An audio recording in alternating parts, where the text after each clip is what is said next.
Hey guys, welcome back to Hunter's Garage Gym. Today I wanted to talk about the difference between training with sandbags versus training with barbells.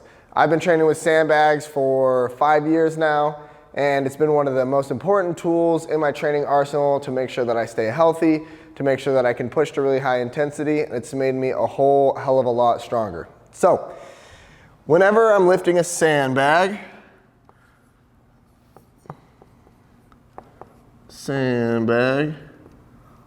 the first thing that you're gonna notice is all the weight is at my center of gravity. So this is important because if I'm lifting something and I have to squeeze around whatever it is I'm lifting, I'm gonna have to put pressure inwards towards my body.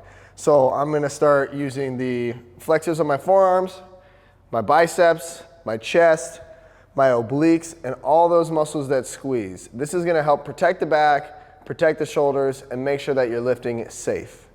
So anytime that we've lifted weights throughout the history of human evolution, all the weight has been in between your hands. So if you were gonna go lift something outside, no matter what that object was, it's not gonna have the weight on either side of your hands. It's always gonna be in between. That could be a stone, that could be a log, that could be a person. Whatever it is, this is how humans are meant to lift. So the issue with barbells is that all the weight that you're lifting is outside your center of gravity. Okay? So when you're outside the center of gravity, let's say I'm doing a deadlift and I'm picking up the barbell, I have weights on this end and on this end. And that's gonna pull my body in a certain way, and it's gonna make me use different muscles than if I was lifting a sandbag. So this makes the sandbag a safer way to lift because it mimics nature better. So I'm gonna write down, this is more natural of a movement pattern, and this is less natural of a movement pattern. Okay? Another thing that's gonna make the sandbags really awesome is the skill level. The skill level when you're lifting a sandbag is extremely low. So the movements, no matter how complex, is not gonna be as complex as a barbell. And the reason why is because the sandbag is a lot bigger. That's another thing about it being more natural is whenever you lifted a heavier object in nature, that object was usually a bigger object. If you lift a heavier or lighter barbell, it's all just dependent on how many plates you put on it, so the actual thing that you're lifting stays the same diameter. So if I'm gonna do, say, like a sandbag squat or a sandbag clean or a sandbag bench press, you can do any exercise you can do with a barbell with a sandbag. I'm always gonna be using that squeeze in, I'm gonna be activating those certain muscles, and I'm gonna be able to push my training even more intensely in a safe way. So that skill level is lowered because the weight that I'm moving is so big that I can't try to like finesse my way around the weight as I can with a barbell. I'm actually gonna have to lift the weight, and once it gets too heavy, it gets too heavy. Whereas a barbell, it's a lot easier to cheat reps and keep going on reps even if the technique isn't quite there. So another thing about the sandbags is I can push the training harder with sandbags than I can with the barbell, and that has to do with the skill aspect as well. Because if I'm doing something like 30 clean and jerks with a barbell, I have a lot more room for technical error than if I'm doing 30 clean and jerks with a sandbag. Because if I'm doing the clean and jerks with a sandbag, if I'm just a little bit off, it's gonna fall. If I'm a little bit off in the barbell clean and jerks, you can kind of move your joints in a weird way, you can cheat the positions, you don't necessarily have to have all the mobility because you're not maintaining as much tension. So sandbags, we have less skill, which I think is really important if you're coaching the movement or if you have big group classes. Barbells are gonna take more skill. And I don't have any problem with barbells, but if we're just looking at how to train groups of people and how to have people get the most out of the exercise and mimic natural movement the best, I would say that the sandbag is gonna be far superior. And then the other thing that I touched on is we can go to a higher intensity,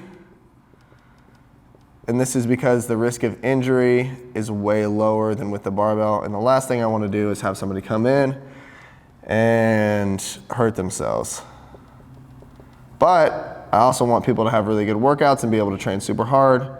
So being able to push things like the sandbags at a higher intensity is really, really important to actually changing people's structure. So what I want to do now is I want to do a few movements side by side, kind of see the comparisons between how you can cheat with a barbell on certain movements and how you're going to move on certain movements versus how you're going to be moving if you have a sandbag, and what the difference is going to be when you come into the gym and you start lifting these things. I want to talk about the barbell deadlift versus the sandbag deadlift. The reason being is because a lot of people hurt their backs on deadlifts, especially their low backs. And it is a movement that's very awesome. It's definitely trainable. You can definitely do it safe, but it's going to be a lot easier to mess it up with the barbell as compared to the sandbag. The reason why is because when I set up to deadlift the barbell, I'm going to have to make sure that my back is in the right position and I have all this movement of my knees. So I can decide to have my knees super far forward if I want. I can have them super far back. And what I usually see is people start in a pretty neutral position with the back, and either they arch the back to lift it, like this. This is what I see most of all. And they have that big excessive arch, which is putting more tension on the low back, more tension away from the hamstrings, away from the glutes. And then the other thing that you see is somebody does a deadlift, they start like this, and then they're pulling, and then their back just gets way more round as they pull, so like this. Either way, the back is flexing and extending under the load, which we don't want to see. So Kyle, you want to come to the side real quick and I'll demo from the side. So what you want is for everything to be working together, be in a good position, and nothing's going to really change except my hips moving. So my back would stay in the same angle and I come up, then back down. What usually happens is people start and they'll start arching, which is a really shitty position. It feels horrible. Or they'll pull and they'll round the back like this.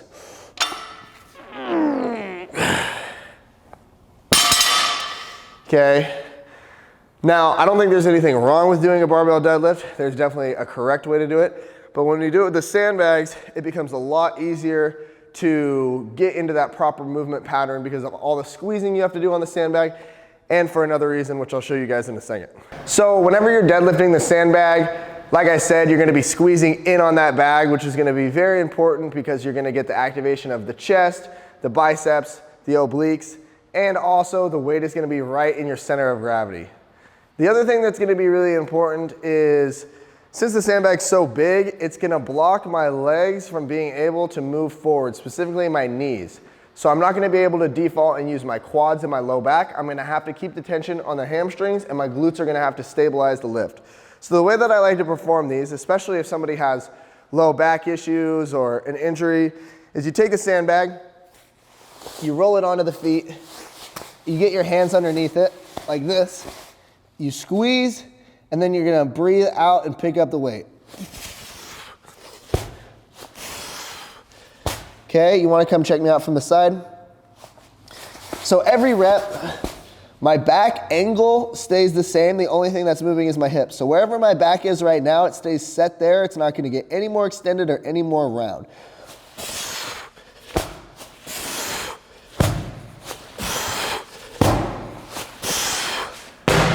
Boom. There you have it, sandbag deadlift. Alrighty guys, so when you're looking at the sandbag squat versus the barbell squat, there's going to be a few main differences and a few reasons why the sandbag squat's going to be safer and why you're going to be able to push it a little bit harder. So the first reason is, like we talked about, on the barbell squat, the weight is not at your center of gravity. It's going to be on the outsides of your center of gravity. This is going to automatically pull you into a more extended position where the joints are going more outwards. The other thing, and this is a big thing, is if I'm lifting a barbell, that means that the structure of my upper back has to be very strong because that's where it's going to be set. So even though I might have the leg strength to squat a heavier weight, I might not have the upper back strength and mobility to support the weight on my back. And when that happens, you're going to see muscular imbalances come out, people leaning to one side or shifting to one side, and then you're also gonna be having pain up in the neck, pain in the shoulders from doing the squats. Of course, there is a correct way to do the squats, and I don't think that barbell squats are bad or they're evil. I just think Sandbags is a more effective training tool. So I'll show you guys, when you squat, there's a few things that can happen that aren't gonna happen with the Sandbag. So I'm gonna lift this out. And something that can happen is you have a little bit of unevenness, something like this. So I have one side taking over for the other, or I have a shift one way or the other. And then as I'm squatting down, it's gonna be harder for my knees to stay in the correct position. So I want my knees to be in a comfortable position. I wanna basically squat with my hips back a little bit. The knees do come forward a little bit. And I wanna make sure that I have as much power as possible.